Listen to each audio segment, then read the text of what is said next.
All right, welcome to Hoops Tonight, presented by FanDuel here at The Volume. Happy Tuesday, everybody. Hope all of you guys are having a good start to your week. Nice and quick show today. We're just going to hit on two games. The Pacers going into Golden State, down a bunch of guys, and kind of manhandling the Golden State Warriors. That was a really interesting game. Andrew Nembhard, the same guy who executed the Los Angeles Lakers a couple of weeks ago, had the game of his life, and we're going to dive into that a little bit. And then the Los Angeles Clippers went into Charlotte and beat the Hornets last night on the strength of a game winner from Kawhi Leonard. And not a huge statistical performance from Kawhi, but he more or less looked like Kawhi with a couple of possessions at the end of the game, which I thought was really encouraging. So we're going to do a little check-in on the Los Angeles Clippers in the second half of the show. Also, we did release a video. It's the Anthony Davis Lakers segment from yesterday, but we're experimenting with using some footage. And there were a lot of specific concepts that I talked about in that video that we kind of produced with the actual footage involved. So you can find that on the Volume's YouTube feed. We're going to start doing something along those lines about once a week or twice a week from here on forward, just kind of experimenting with using real NBA footage. So check that out on the feed as well. You guys know the drill. Before we get started, subscribe to the Volume's YouTube channel so you don't miss any more of our videos. Follow me on Twitter at _JasonLT so you guys don't miss any show announcements. I also live tweet through some games and things along those lines there. And the last but not least, if for whatever reason you guys miss one of these shows and you can't get back over to YouTube to finish, you can find them wherever you get your podcasts under Hoops Tonight. So in this game, the Pacers jumped out to a huge lead early. The Warriors made it a game twice, middle of the second quarter and then middle of the fourth quarter. The Warriors actually led 100-99 with less than 5 minutes left. But then from there, Andrew Nembhard, step back three, lob dunked Isaiah Jackson, step back three, floating bank shot in the lane, kind of very Steph Curry-esque on that floating bank shot, all in pick and roll. The Warriors only scored 2 points during that span, and the game was over. You know, it's funny because we talk a lot about pick and roll on this show. It's one of the foundational concepts of NBA basketball these days in terms of shot creation. We talk a lot about the different coverages that teams use, but also I'm fascinated personally. I've always been fascinated with skill sets and skill development. It's kind of what I do when I coach my high school kids.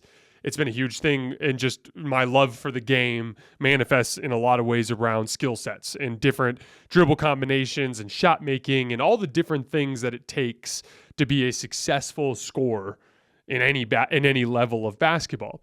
And specifically when it comes to pick and roll, as you guys know, I always talk about how you have to have a couple of very specific skills. You have to be able to shoot off the dribble at all three levels.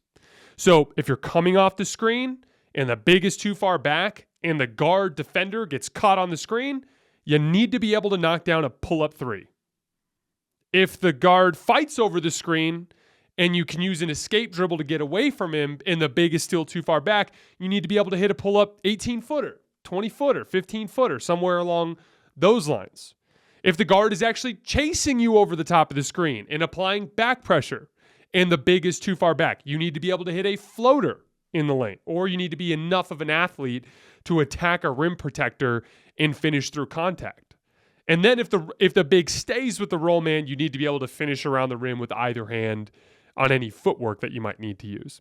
And then from there, you also have to be able to make high-level passing reads. So if you engage the big, you need to be able to make a pocket pass or a lob pass up towards the rim. If they help out of the weak side corner, you need to be able to make those slingshot one-arm passes across the court to hit the shooter. Or if there's a shooter relocating to the top of the key, or if it's like a pick and pop or something along those lines, you've got to be able to pass across your body to somebody who's behind you. But if you can do all of those things and you can do them at a really high level, then you can score and run pick and roll successfully in the NBA. And, you know, there's a lot of players. Like, the overall skill level in the NBA right now is at a point where there's dozens and dozens and dozens of players who can do all of those things. Andrew Nembhard is an exciting rookie. You know, flashed a lot of this stuff when he was at Gonzaga, but he's not a guy that you think of as like a prototypical lottery level high-end creator, right? He's not a guy that you think of as a future all-star. but he's a damn good basketball player. And if you allow him to get comfortable and allow him to get to his spots, he's got all of the necessary traits to make you pay for that. It's funny.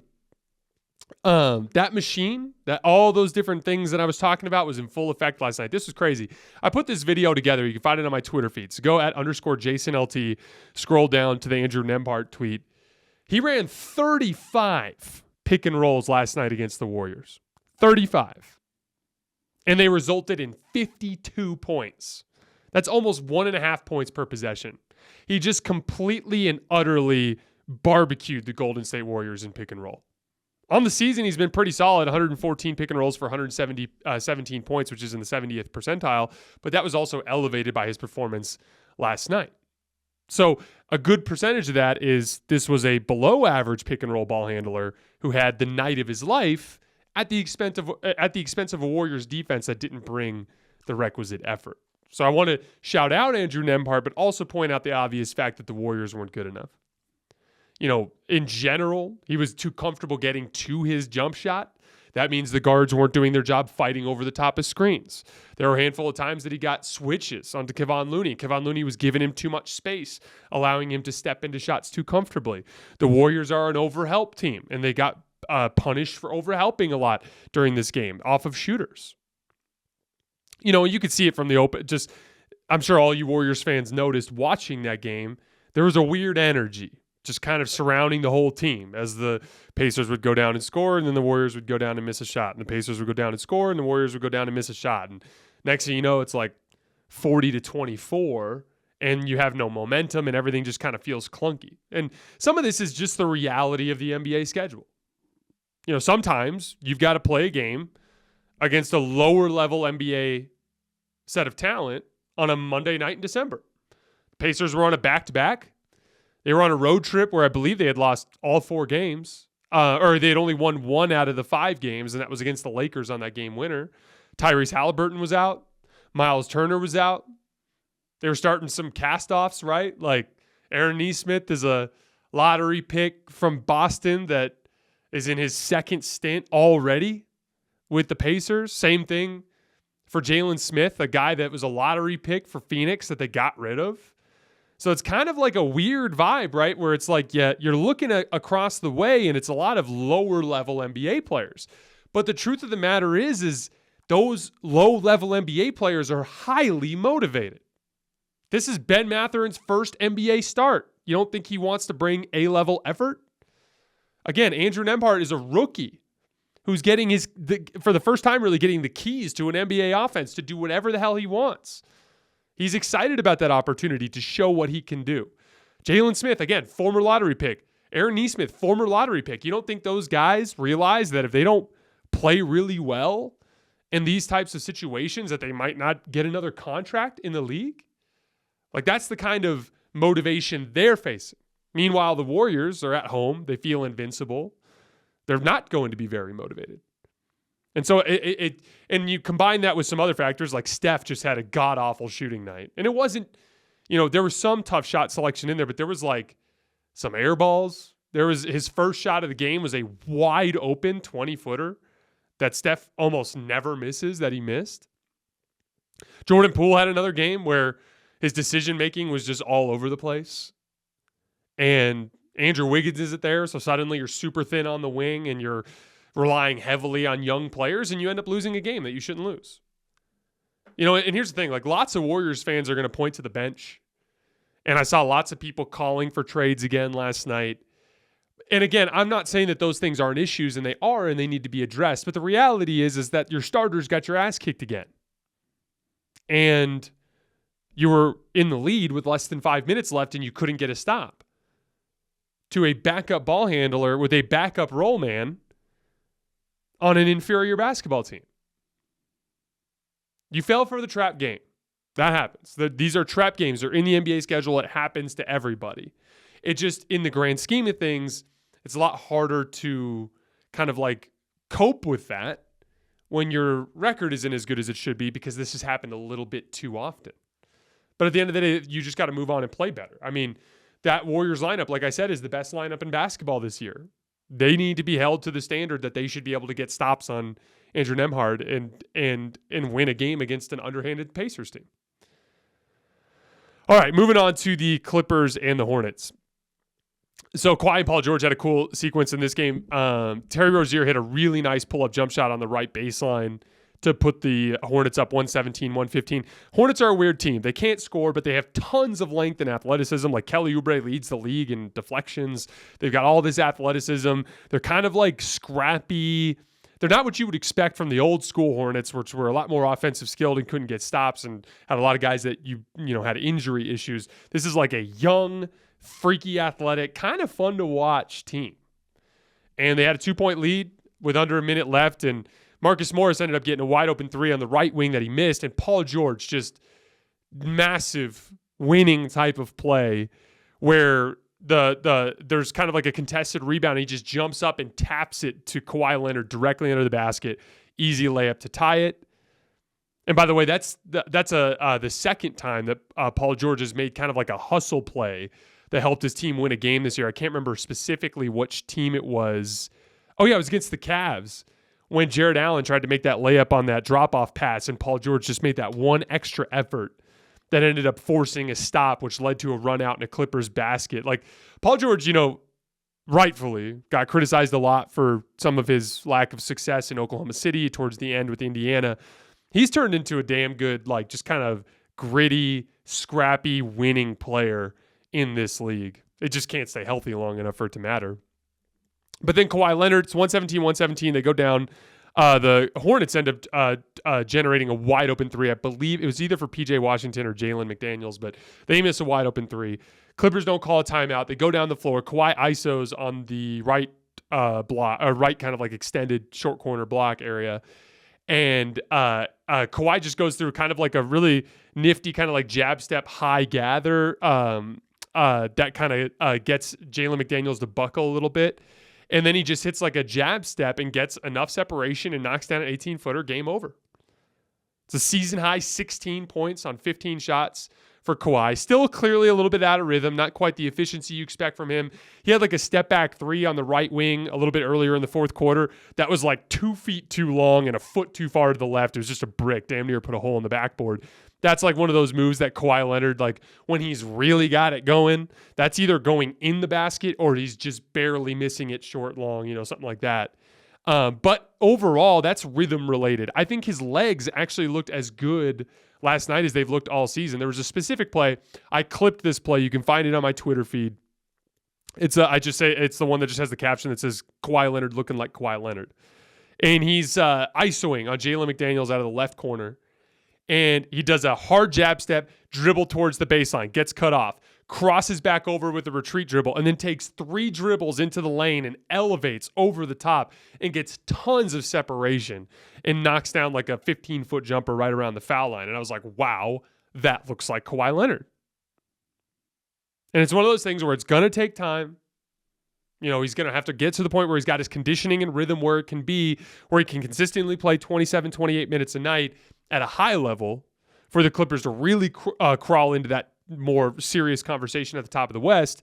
But it's baby steps here, especially with all of his injury history. And I thought last night was a good baby step in the right direction in terms of the way his athleticism looked.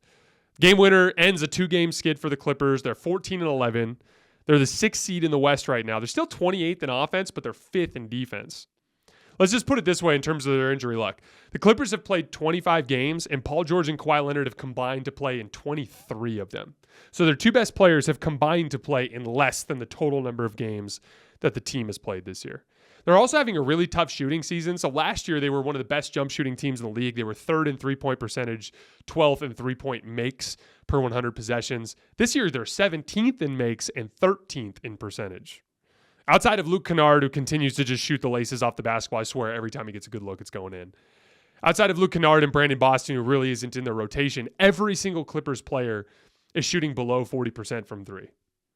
And this is a good shooting team from like a talent standpoint. So even despite all the injuries, their offense should probably be a little bit better than it has been. They're probably due for some positive regression. And shooting really is going to be the big thing that helps them. I don't think it's a coincidence that Luke Kennard's been their best plus-minus guy when he's shooting the laces off the damn basketball and the team is struggling so much to score.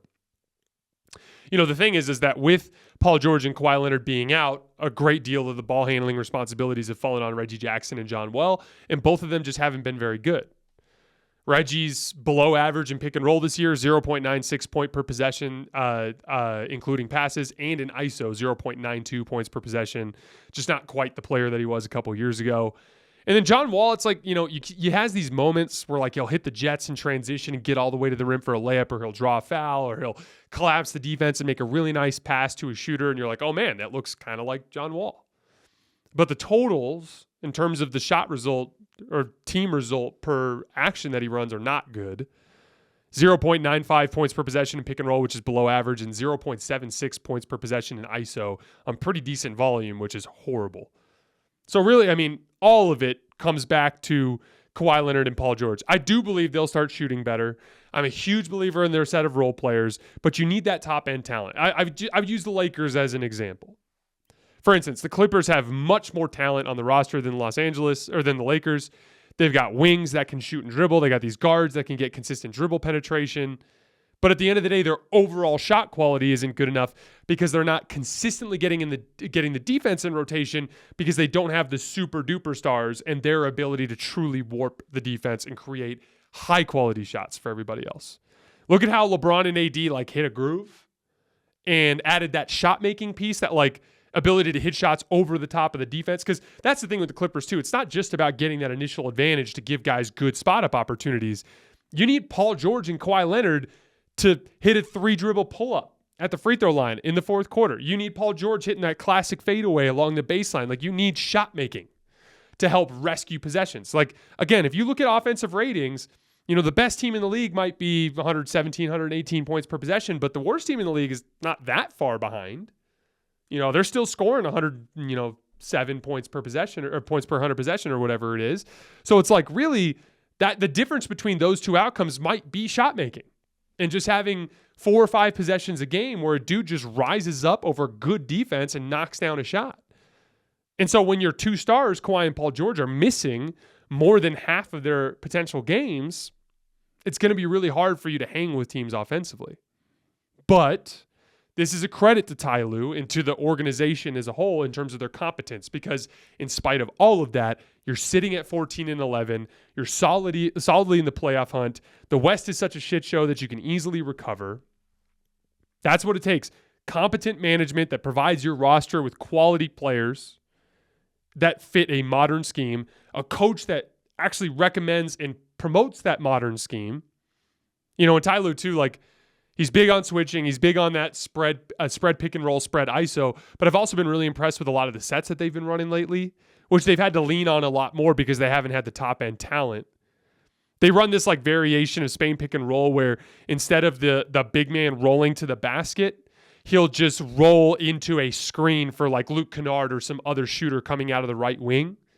And they end up getting a ton of good looks out of that because typically that screen defender is staying back.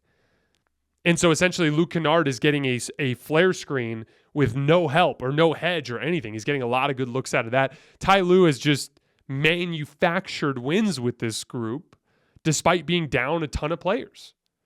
But the optimistic look is, again, 6th place in the standings, 3 games over 500. Kawhi last night looked better physically than he had all season. Paul George, first game back, looked pretty good. The reinforcements are coming, and your shot result should get better. Guys should shoot better than they have been so far this season. That's the advantage of being competent as an organization from the top down. For the Lakers, their superstars played like super duper stars to crawl back to 10-11 because of organizational incompetency. The Clippers, not even really getting that from their stars, hoping to get it in the future, 14-11. Deep roster filled with modern basketball players, an excellent coach, excellent management. All right, guys, that is all I have for today. As always, I sincerely appreciate your support. Don't forget to check out that Anthony Davis video. We also have one coming out with some footage on Zion Williamson and the Pelicans, so keep an eye on that as well. As always, I sincerely appreciate your guys' support, and I will see you tomorrow.